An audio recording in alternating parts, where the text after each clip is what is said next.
ओम शांति।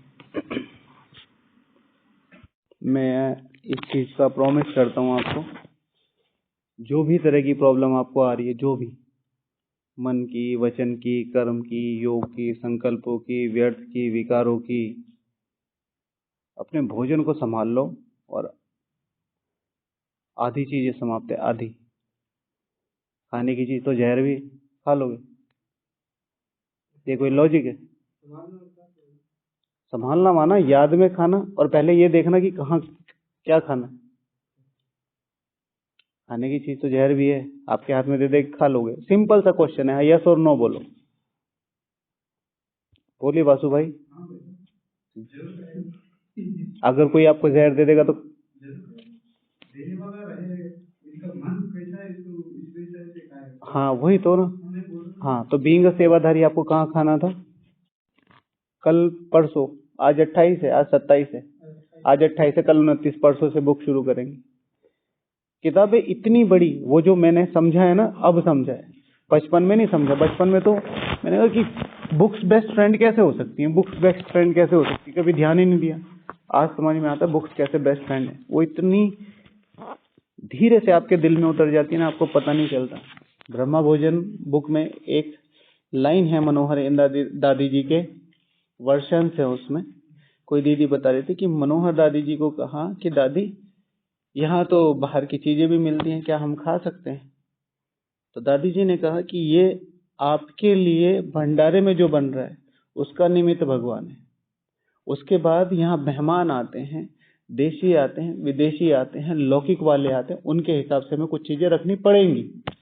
वो आपकी तरह सन्यासी नहीं है कि वो आपकी तरह फूड खाएं। तो इसका मतलब ये नहीं कि आप जाके खा लो। कौरव और पांडव कौन थे? आज की मुरली में है, कौन थे? अरे कौन थे? ब्राह्मण थे, एक ही परिवार से थे, एक ही साथ रहते थे, एक ही साथ शिक्षा हुई। एक ने भगवान को जीत लिया, एक ने अपनी अधोगति कर ली। अंडरस्टैंड? ठीक है, बता इसलिए रहा हूं कि अभी नए हो। ठीक है, कुछ भी हो जाए, वो जो डाइनिंग नंबर 6 है ना, उसके अलावा हर चीज बाहर क्या है? जहर। भोजन की, इसकी, ये सारी ईश्वरीय धारणा है। इनकी मजबूती इतनी मजबूत है, ये फौलाद से ज्यादा फौलादी है। हमारी सबसे बड़ी प्रॉब्लम क्या हो रही है? सबसे बड़ी प्रॉब्लम, हम भगवान को समझ ही नहीं रहे। आज की बात बता देता हूँ। एक भाई ने मुझे किसी नए संत की वीडियो भेजी, आप इसे सुनना, आप इसे सुनना, आपके लिए बहुत ज्यादा जरूरी है। अच्छा, मैंने कहा भाई जी मैं बाहर का थोड़ा अवॉइड ही करता हूँ, बाकी आप भेज रहे तो मैं जरूर सुनूंगा। मैंने उनकी रेस्पेक्ट रखी, तो उनको लगा मैं सुनूंगा, उन्होंने वहीं चला दी। जो वो बात बोल रहा है, सेम बात आज बाबा ने मुरली में बोली है, लेकिन मुरली में ध्यान ही नहीं है। मुरली में ध्यान ही नहीं है। मैंने उसे वहां काउंटर नहीं किया। मैंने कहा भाई जी आपको पता है, ऐसा हो सकता है कि बाबा ने इसकी बातें सुन के सुनाई हो, या ऐसा हो सकता है कि इसने बाबा की बातें सुन के सुनाई हो। अरे यार ऐसे कैसे पॉसिबल है? ये सुन सकता है एक बार, लेकिन भगवान कैसे सुनेगा? मैंने कहा कि आपने मुरली ध्यान से, अगर आज की मुरली थोड़ी सी ध्यान दी होती, मेरे बराबर के ही थे। सिर्फ एक बात, बाबा ने कहा है कि मैं किसी पर रहम वहम नहीं करता हूं। आज की मुरली में था ना। और वो भाई जी बोल रहे थे कि कोई उनसे आशीर्वाद मांग रहा था। वो कहता आशीर्वाद मिलते नहीं, तुम्हारे कर्म तुम्हें आशीर्वादित करते हैं, तुम्हारी आसक्तियां जो भी है। हाँ जो भी है, जो भी थे संत थे, उन्होंने क्लियर बोला भाई आशीर्वाद मांगने से नहीं मिलता, ये सब बंद कर दो। और थोड़ा सा हैवी हो गए वो उनके शब्द कि क्यों आते हो तुम, ये क्या शुरू कर दिया है? आशीर्वाद अपने कर्म देते हैं, आशीर्वाद अपनी आसक्तियां देती हैं, तुम अपने मन को भटकाओ नहीं, तुम खुद आशीर्वादित हो। सेम चीज आज बाबा ने बोली। बाबा ने कहा नॉलेज ही रहम है, बाबा ने बोला ना, पर मुरली पे ध्यान गया नहीं। मुरली पे ध्यान नहीं गया तो अट्रैक्शन, क्योंकि वहां कलरफुल ये वो सब दिखाई देता है ना। हमारे सबसे बड़े ब्राह्मणों की प्रॉब्लम क्या है? मुरली को समझ ही नहीं रहे, मुरली को सुन ही नहीं रहे, और सिर्फ सुन रहे हैं, अप्लाई नहीं कर रहे। अप्लाई नहीं कर रहे तो फिर शिव भगवान हुआ जो तुम्हारी बुद्धि को सोने का बना सकता है ये ब्रह्मा भोजन। अभी अभी रिसेंटली क्या था, बुद्धि के लिए था, बहुत शक्तिशाली वर्ड था ब्रह्मा भोजन के लिए। ब्रह्मा भोजन के लिए नहीं था, ब्रह्मा भोजन के लिए वो महावाक्य था। तो अपने को बहुत ज्यादा सेफ रखना है। It's all about your safety. मैं ये नहीं कि मैं यहाँ कुछ बोल दूंगा तो मैं कोई बहुत बड़ा, यहाँ कोई नहीं सुन रहा। जो नए हैं उनकी सबसे बड़ी प्रॉब्लम क्या हो रही है? वो दूसरों को देख के चल रहे हैं, और देखते भी है, नेचुरल प्रोसेस है भाई। अपने लोगों को ही तो देख के चलेंगे। मधुबन में भी ऐसा होता, सेंटर में भी ऐसा होता ना। मुरली को देख के चलो। मुरली में कहीं लिखा हुआ है कि भाई अगर कहीं इधर उधर बट रहा हो तो खा लो, फिर भगवान जिम्मेवार है। शिव भगवान वाचे तुम्हारी पालना होती है शिव भोलेनाथ के भंडारे से। एक बार नहीं 1000 बार सुना होगा, सुना है कि नहीं सुना है? और हमने भंडारा अवॉइड कर दिया। किसकी अवहेलना हुई, किसकी अवज्ञा हुई? बस। और फिर योग लगा के दिखा दो आप। कल का अमृत वेला बता देना आप अपना। मेरी वेल विश है क्या हो जाए, लेकिन कल बताना आप। क्योंकि एक एक वाइब्रेशन है ना मीठे भाई, हर चीज वाइब्रेशन है। उसमें से माया वार कर रही, मेरे खुद की आसक्तियां उसमें आ गई, फिर बाबा को याद हुआ नहीं, तो वो तो काम करेगी इधर भी और इधर भी, दोनों तरफ। ओके, तो वो ध्यान और ज्यादा। आप यहाँ यज्ञ के स्तंभ बनने के लिए आए हो, तो ऐसा नहीं कि हवा आई और गिर गए।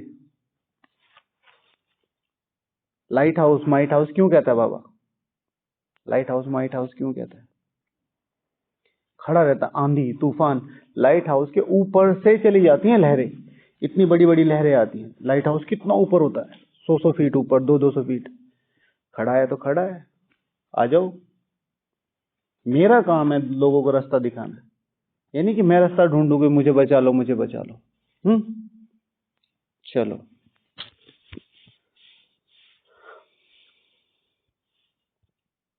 आज बाबा ने बोला तुम कौन हो? त्रिमूर्ति शिव भगवान हुआ, वास्तव में यह ज्ञान अमृत धारा है। ये ज्ञान क्या है? अमृत धारा है, जिससे 21 जन्मों के दुख मिट जाते हैं। तुम चैतन्य ज्ञान गंगाओं में स्नान करने से मनुष्य स्वर्गवासी बन जाते हैं। तुम चैतन्य ज्ञान गंगाओं में स्नान करने से मनुष्य स्वर्गवासी बन जाते हैं।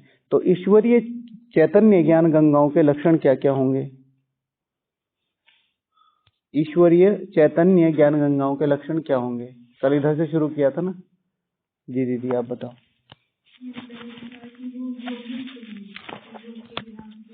गंगा कहाँ योग युक्त होती है? गंगा से रिलेट करो। ईश्वरीय ज्ञान गंगा स्थूल से, चलो ठीक है, ये भी ठीक है। योगी मानो उसका कनेक्शन होगा सागर से, उसका कनेक्शन होगा योगी। और है, हाँ जी, मैं गया थी एक बारी 2007 ਵਿੱਚ ਮੋਗਾ, ਤੁਸੀਂ लुधियाना तो पटियाला तो बहुत मुश्किल है।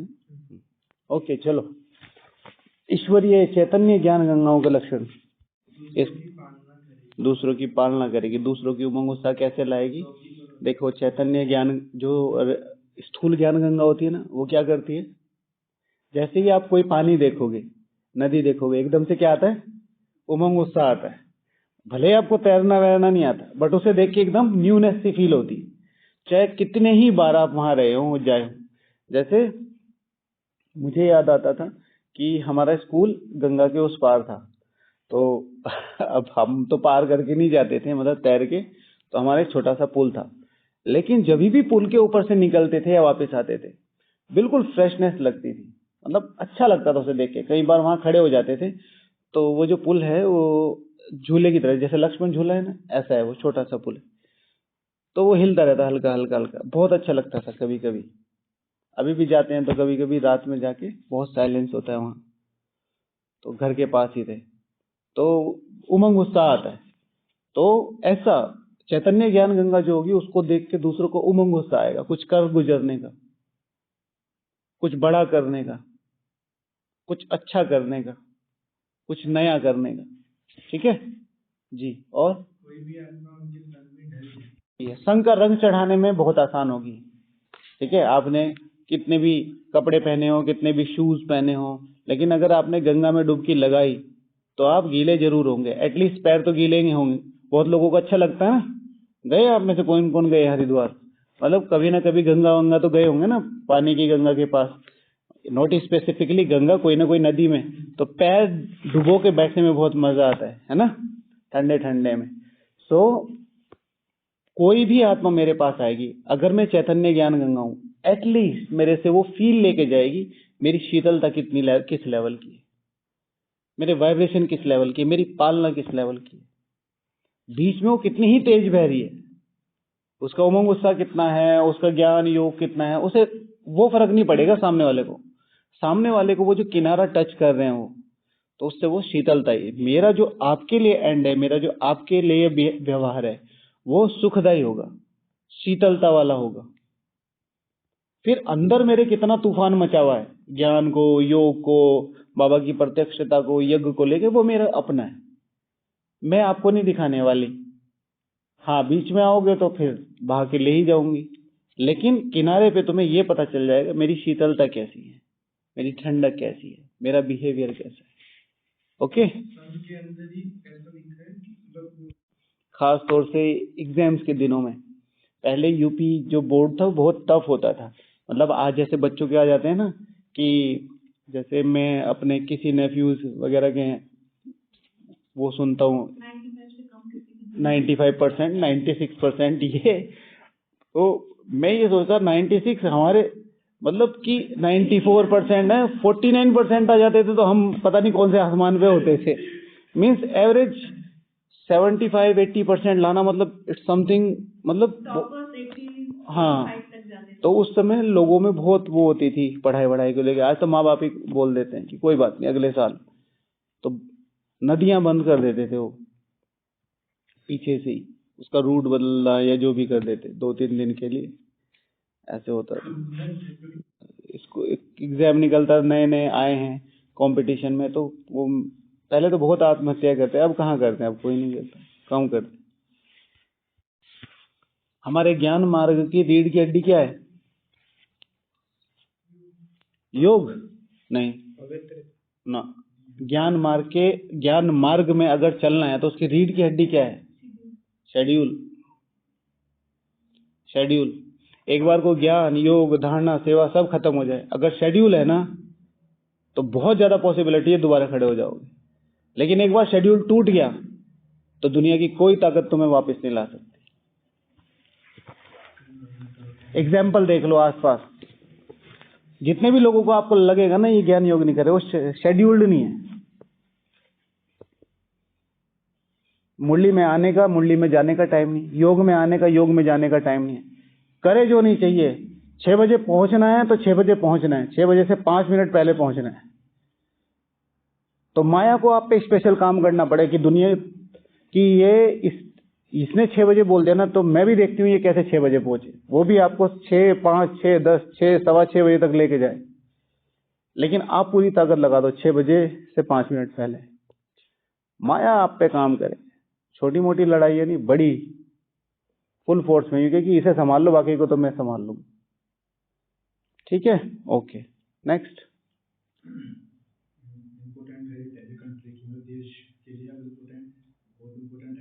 चैतन्य ज्ञान गंगा अर्थात वो पूरे क्षेत्र में जहां से जहां तक जा रही हो, उसके लिए विशेष दुर्लभ क्या है?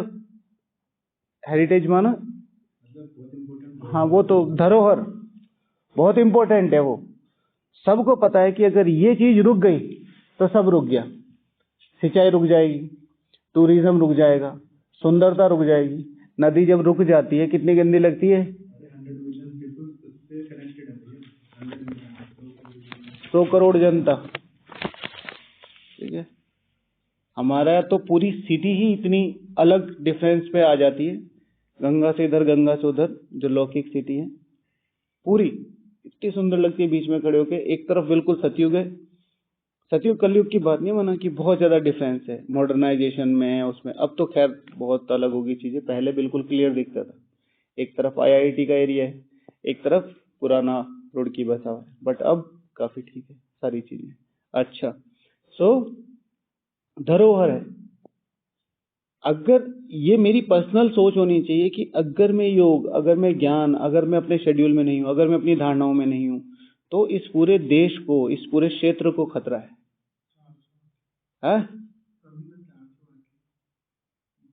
आपने बोला था वो सच में ऐसा हुआ कि एक छोटी सी मिस्टेक, बिल्कुल। और वो फिर कई लोगों का तो भावना रहती है, कई लोगों की फ्रस्ट्रेशन होती है, वो हमेशा ऐसी नजरों से देखते रहते हैं, इसको ठीक करें, इसको ठीक करें, तो वो कई बार अवॉइड भी करें। खैर, सो मेन क्या है कि वो पर्सनली सबके लिए धरोहर है। तो ये चीज मुझे खुद समझनी है कि मैं इस यज्ञ के लिए धरोहर हूं और मुझे अपने पे काम करना है। मैं फॉर ग्रांटेड नहीं ले सकता अपने आप को। मैं फॉर ग्रांटेड नहीं ले सकता कि मैं आज आया हूं तो मुझे छूट है कि मैं 2-2.5 घंटे योग करके बैठ जाऊं। नहीं, मुझे आज मैं घुसा हूं 2 बजे, तो 2 बजे से लेकर 10 बजे तक का शेड्यूल फाइनल होना चाहिए, और ट्रेन में बैठे बैठे होना चाहिए नेक्स्ट टाइम से। आर्मी की मुझे यही तो सबसे अच्छी बात लगती है। आर्मी का सबसे पहला और सबसे मजबूत नियम क्या है? कई बार बताया है, बताओ। आर्मी का, आर्मी कमांडर्स का सबसे पहला और सबसे मजबूत नियम डिसिप्लिन नहीं। पृथ्वीराज चौहान जी बताओ।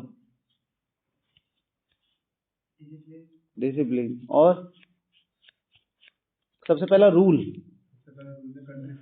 कंट्री फर्स्ट नहीं, सबसे पहला रूल है जो भी ऑर्डर देते हैं उसको करने के लिए। बहुत बढ़िया, ठीक है। सबसे पहला, सपोज टू भी यहाँ चीफ नहीं है तो क्या करेंगे? तो सबसे पहला रूल और सबसे बढ़िया रूल क्या है? किसी भी लेवल पे, कहीं पे भी हो, हथियार नहीं तुमसे दूर जाना चाहिए। समझ रहे हो? हथियार नहीं छोड़ने तुम्हें। हथियार जैसे सोते हैं ना, तो यहाँ रख के और यहाँ सो कभी भी अपने हथियार नहीं छोड़ने। तो ब्रह्मा कुमार तो आप ट्रेन में भी हैं, ब्रह्मा कुमार तो आप अपने घर भी हैं, ब्रह्मा कुमार यज्ञ में भी हैं। तो मेरे हथियार कौन से हैं? ठीक है, मेरे नियम, मेरा शेड्यूल, मेरी अपनी अंदर की सोच मेरा हथियार है। ऐसे नहीं कि मुझे कोई देख नहीं रहा तो मैं नहीं। मजबूती। Next, silent. ठीक है, जब समतल में आ जाती है, साइलेंस रहती है, शांत, और प्यास बुझाती है। ये चीज ध्यान रखनी है, हर एक आत्मा की प्यास बुझानी है। और हर एक आत्मा में सबसे प्रायोर प्यास कौन सी है? खासतौर से ब्राह्मण आत्माओं में सुख। आत्माओं ने अतीन्द्रिय और सतो प्रधानता का सुख महसूस किया है। शिव भगवान आज की मुरली में था कि, आज की मुरली में नहीं था, कल परसों था ना, सेकंड में परिजादा बना देता हूं। तो परिजादा माना वो सुख लिया है, तो वो सुख की, तो यहाँ पर हर एक आत्मा की सुख देना है। हर एक आत्मा को अपने शब्दों से, अपने बिहेवियर से, अपनी सहन शक्ति से। कई बार चुप रहना पड़ता है, कई बार सहना पड़ता है, आपकी गलती नहीं है। अपना शेड्यूल बनाओ। पृथ्वीराज चौहान, मेरे रोंगटे खड़े हो जाते हैं आपका नाम सुन के। पता है, इतिहास सुना है पृथ्वीराज चौहान जी का?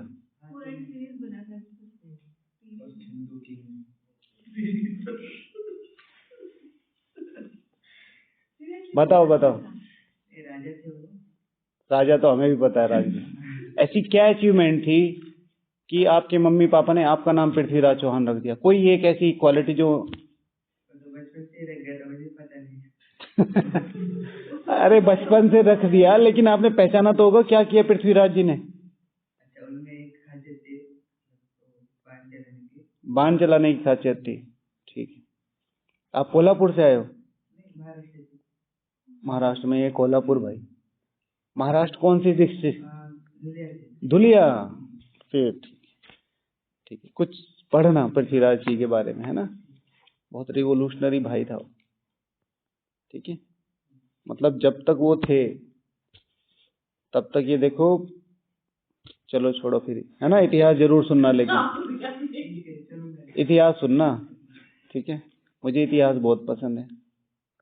फिर यहाँ ये औरों तक जाता है, फिर वो कहेंगे इतिहास बताने लगते हैं। ईश्वरीय चैतन्य ज्ञान गंगाओं का क्या है, मुख्य है वो बांटती रहती है। वो ये नहीं देखती कि भाई ये कौन से धर्म का है, इसकी धारणाएं क्या है, नहीं। आपको पानी पीना है आप पी लो, आपको पानी पीना है आपको पी लो, आपको सिंचाई के लिए चाहिए आप ले लो, ठीक है ना। तो उसके अंदर कोई भेदभाव नहीं है, डिस्क्रिमिनेशन नहीं है कि भाई मुझे इनको देना है। तो बाबा ये क्या कहता है, बेहद में अपनी बुद्धि रखो, ठीक है। शूद्र भी उसी में ही पी रहे हैं, लोग कचरा भी उसी में डाल रहे हैं, किसकी भावना नहीं है तो गंदगी भी उसी में डाल रहे हैं, ठीक है। और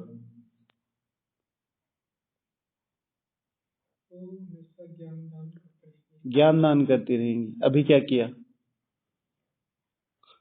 अभी वो सबको देती है, सुख देती चलती है, तो वही तो है। और ओके, ये अच्छा, चैतन्य ज्ञान गंगा ये नहीं देखती कि मुझे कोई नदी, एक है गंगा नदी, ठीक है, नदी, और एक है गंगा नहर, गंग नहर जिसे बोलते हैं। क्या अर्थ है, नदी और नहर में क्या अंतर है पता है? हाँ, नदी से नहर निकलती है, और नहर और नदी में क्या अंतर है? नहर एक जगह पे, नहर बस, नहर रुका हुआ होता है, नदी बहती है। जब पता नहीं है फालतू गोले मार नहर तो उसी को नहीं, बताओ दीदी बताओ, आप उल्टा मत कर दें। मेरे कॉन्सेप्ट में जो है कि जैसे नदी से नहर निकालते वो खेती के लिए छोटा सा एक रास्ता निकालते, उसमें उतना वेग नहीं होता, थोड़ा सा रास्ता, बहुत वेग होता है उसमें भी। हाँ, नहर को रास्ता दिया जाता है, हाँ, नदी को कोई रास्ता नहीं दिया जाता, नहर बनाई जाती है। तो बोला ना उसको रास्ता दिया जाता है। हाँ भाई, ये सही है, ये सही है, ताली बजाओ। अच्छा सुनो, नहर मैन मेड होती है, नदी मैन मेड नहीं होती, सेल्फ मेड होती है। तो ईश्वरीय ज्ञान गंगा, चैतन्य ज्ञान गंगाओं को ये नहीं कि कोई मुझे आके सिखाए, कोई सिखा रहा है तो बहुत बढ़िया, लेकिन अपने आप को डेवलप करने के लिए अपने अंदर करेज होनी चाहिए। मैं कैसे इस महायज्ञ में अपना योगदान दूं, कैसे मुझे आदि रत्न समझा जाए, कैसे मैं वो जगदीश भाई जी की आज क्लास सुन रहे थे, इतना अच्छा लगा। उन्होंने कहा कि डिपेंडेंट नहीं रहो, लेकिन ये आस जरूर रखो अपनी जो सारी इच्छाओं को, उन्होंने एकाग्रता के ऊपर बोल रहे थे। उन्होंने कहा सारी एकाग्रताओं को छोड़ के एक चीज पे सारी चीजों को छोड़ के एक चीज पे एकाग्र हो कि भगवान मुझे कैसे कहते कि ये मेरा बच्चा बहुत अच्छा है। इतनी सॉफ्ट लाइन थी, मतलब मजा आ गया सुन के। अपनी अपनी मेंटल स्टेट होती है, उस समय शायद मैं पूरा मन लगा के सुन रहा था, पर मुझे बहुत छू गई ये लाइन कि भगवान एक बार कहते कि ये मेरा बच्चा बहुत अच्छा है। क्या चाहिए फिर, क्या चाहिए? वो वाला नहीं, योग में बैठ के आपको ये पर्सनल फील होना चाहिए। कहने का मतलब ये नहीं कि बाप दादा दोबारा उतर के आएंगे, आपको फील हो रहा है कि हाँ मेरा तेरे से पर्सनल कनेक्शन है, यू डिजर्व मी। एक तो है कि हम भगवान हमें आता है, भगवान मुझे कहे, ठीक है, कि तुम मुझे डिजर्व करते हो इसलिए मैं आया हूँ, तुमने मुझे अपने लायक बनाया, ऐसे करके। तो नदी अपना रास्ता खुद बनाती है, अपना चिंतन, अपनी पढ़ाई, अपना, ये नहीं कि दुनिया ये कर रही है तो मैं भी कर रही, नहीं। किस समय उठना है, किस समय सोना है, किस समय पढ़ना है। ऐसा नहीं कि बस अमृतवेला और मुरली के बारे में बता, डायरी, पेन, कौन सी बुक, कल को सबको सबके हाथ में प्रभु प्रेम के परवाने होनी चाहिए, ठीक है। और जो नहीं ले रहे वो मेरे से ले लें, ठीक है भैया। जो हाँ ठीक है, सब ले लेना, ठीक है। भैया के पास जाना, इनका सबका मेरे में लिख देना, हैं? हाँ, जो भी लेने आए, ठीक है, ले लेना कल। ओके, एक ही बुक देना। अच्छा चलो, और कुछ? उनके पास जो भी आएंगे वो संतुष्ट होकर जाएंगे। संतुष्ट होके जाएंगे, ओके। जैसे गंगा के पास जाते हैं, ऐसे कल खुश होके जाएंगे, संतुष्ट तो नहीं कहेंगे, हाँ, लेकिन वो उस समय उस वृत्ति से आते हैं कि हमें स्नान करना है, तो संतुष्ट होके जाते हैं। जी भाई जी, करी काली, सबको एक्सेप्ट करें। हाँ काली करी है, दिखाओ डायरी दिखाओ। ठीक है, ओके। मैंने 2-3 लिखे हैं। पहले तो वो शीतल जल वाली थे, सबको शीतलता प्रदान करेगी, किसी की भी कमी और कमजोरी को संभालेगी। जैसे बात हुई है कि वो किसी की नहीं देखती, ये कम है ये ज्यादा है, वो उसका काम है सिर्फ देना। तीसरा है कि अगर उस नदी के अंदर बाढ़ आती है तो बाढ़ किस चीज में टर्न हो जाती है? अपॉर्चुनिटीज में। बहुत सारी उपजाऊ मिट्टी लेके आती है। जब बाढ़ आती है तो मिट्टी बहुत उपजाऊ आती है, क्योंकि नीचे से खड़ती है ना पूरा पानी का प्रेशर। तो कभी भी मेरे अंदर कोई पेपर, कोई विघ्न आ जाए तो मेरे अंदर से ज्ञान, योग, उमंग, उत्साह की एक बाढ़ आनी चाहिए। चलो फिर से खड़े होते हैं, फिर से लड़ते हैं, चैतन्य ज्ञान गंगा का। फिर नेचुरल रिसोर्सेज की खान होगी वो। जो नदी होती है, आपने सुना ना, किसी नदी में सोना बह के आ रहा है, किसी नदी में कुछ बह के आ रहा है। हमें चैतन्य ज्ञान गंगा है, तो गंगा में सबसे ज्यादा क्या बह के आता है बताओ? अरे यार, ज्ञान गंगा में पानी ही बहेगा और क्या। मतलब ज्ञान गंगा विशेष किस चीज के लिए फेमस है? नेचुरल रिसोर्सेज में क्या है? जड़ी बूटियां, जड़ी बूटियां। ठीक है। पंजाब में 5 गंगाएं हैं, 5 नदियां हैं ना। हाँ, कौन कौन सी है पता है? हाँ ठीक है। सबसे बढ़िया कौन सी है? नहीं, स्पेसिफिकेशन के ऊपर। चलो कोई बात नहीं, तो अलग क्वेश्चन है। तो कहाँ पे थे? जड़ी बूटियां। इसी तरीके से मैं चैतन्य अगर ज्ञान गंगा, तो मेरी अपनी नेचुरल रिसोर्सेज होंगी कुछ, चाहे वो उमंग उत्साह की है, चाहे शेड्यूल की है। वो किसी पे ये नहीं कि मुझे, वो नेचुरल होगा कि मुझे ये करना है, कुछ करना है, और वो पिछले जन्म, पिछले कल्प का होगा ऐसे। ठीक है। मेरे में कोई भी धारा आकर मिले, ठीक है, मैं अपनी नेचर नहीं बदलूंगी। संघ का ध्यान रखना, अगर मैं चैतन्य ज्ञान गंगा हूं तो मेरे में कितनी ही धाराएं आके मिल जाए। गंगा नदी कितनी धाराओं से मिलके बनी है बताओ? गंगा नदी कैसे कहा? 5? हाँ, तुक्का लगाया, सही है। ठीक है, तुक्का सही है। गंगा नदी 5 धाराओं से मिलकर बनी। जैसे कहते हैं गंगोत्री की से वहां से निकलते, गोमुख से निकलती, लेकिन छोटी छोटी छोटी 5 धाराएं, उनके स्पेसिफिक नाम है। तो फिर आके बड़ी नदी बनती है, जहाँ उसको गंगा कहते हैं। Good, okay. तो मेरे में कोई भी धारा आके मिले, मैं अपनी नेचर चेंज नहीं करूंगा। कभी कोई मेरे से अच्छा मिलेगा, कभी कोई बुरा मिलेगा, कभी कोई बहुत बुरा मिलेगा, कभी कोई बहुत अच्छा मिलेगा, लेकिन मेरी नेचर क्या है? एक समान। I am the Ganga only, जो सिर्फ शिव को समर्पित है। आपने कहा आप बहुत अच्छे हो, तो मैं इनके साथ होली, ठीक है। कभी चुन्नू की गंगा होली, कभी मुन्नू की गंगा होली, ऐसे नहीं, सिर्फ शिव की गंगा, प्रभावित नहीं। अच्छा, फिर मैं प्रकृति को विशेष सहयोग देती हुई चलूंगी। The most important, what we can say, सबसे इंपोर्टेंट जो इकोलॉजिकल सिस्टम होता है, उसका बहुत अच्छा पार्ट होता है। क्या करती है नदी? इरिगेट करती है। और नदी और क्या करती है? जो आसपास की भूमि है, तो जो पेड़ है वो बहुत दूर दूर लगे रहते हैं, बट उनकी जड़ें इस तरफ आ जाती हैं, क्योंकि यहाँ से पानी सहज मिल जाता है। राइट, इरिगेशन करती है, इकोसिस्टम बना के रखती है, पेड़ बहुत सारे आसपास हो जाते हैं। तो मैं क्या करूंगी कि प्रकृति के लिए विशेष सहयोग दूंगी। तो ये मेरी आत्मा भी इतने शुद्ध संकल्पों में रहेंगी, क्योंकि मैं ईश्वरीय चैतन्य ज्ञान गंगा हूं। तो मेरे वाइब्रेशन से ये आसपास का जो वायुमंडल है शक्तिशाली बनेगा। फिर और भी हैं, लेकिन 2 मिनट ऊपर हो गए हैं, फिर पूरा करते हैं, है ना। ओम शांति।